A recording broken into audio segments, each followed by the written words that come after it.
So we're going to move on with part 3 of cleaning and painting on the rear axle. I'm JP from Max Tr3 Revival. I had some footage that I was taking cleaning the rear end some more, and did not realize that my memory was full. So it is lost, and I'm getting ready to prep the rear end for the metal prep. I got a few spots left that I've looked over that I need to touch up. I had to get this up off the floor. I had it on the floor earlier because it was quite a mess. Didn't want to really transfer that to the whole garage area, so I was trying to minimize where it was, but my back told me that wasn't going to work. So here we go.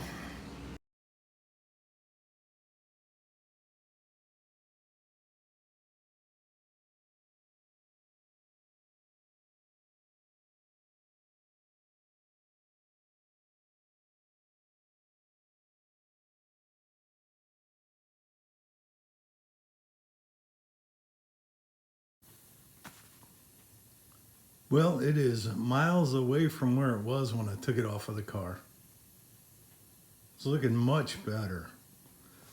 See if I can get you a couple close-ups. So I found the actual number, must be on the other side, for the rear end.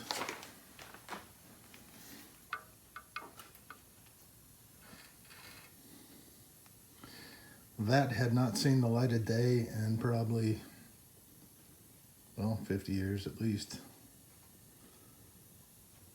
So some of these, I guess, are just stains. I could sand more, but I don't think it needs to be perfect. So overall, I'd say pretty pleased.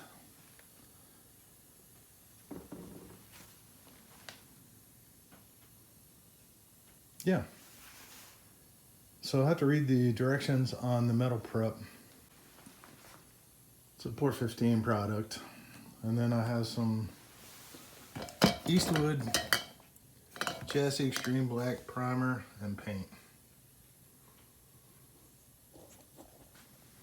I'm going to be taping off a few parts, like the back cover here and right around where the axle ends are. The back cover will be done at a later time. I'm going to take it off so I can inspect the interior part. And I got to take the seals out on the ends before I put the back plates back on, and they're inside of here. Here I have the parts waiting. I've already dug them out of boxes. Got the bearings, got the locking tabs. The seals are underneath there. I'm not the neatest of guys, so, but as long as I can find it. When I first started the project, I was very disorganized and got better.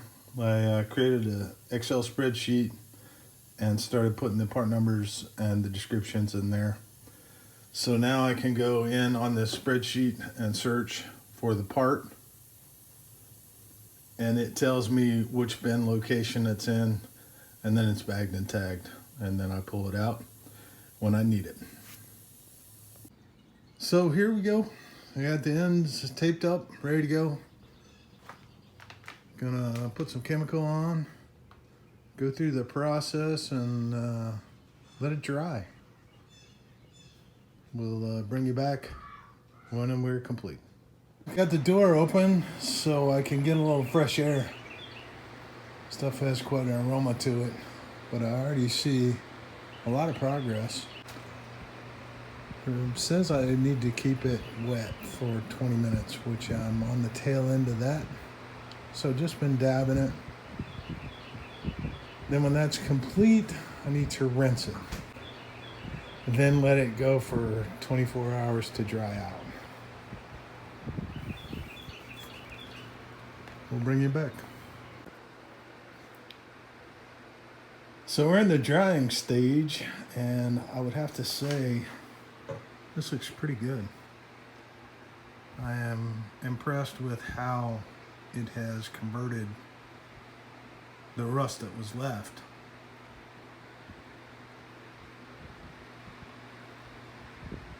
I'm definitely not sponsored by anyone, but I'd have to say this is going to leave a nice surface for the primer to adhere to. Take about 24 hours to get there. Still going to pull that back cover off and do that at another time. But that's looking a whole lot better. Well, we have 24 hours to wait before we can apply any paint. I think I'm going to end this video here. You got any comments, please leave them below. And if you like this video, hit that like button. We'll see you back when we apply some paint and get it ready to go back on the car. Thanks again.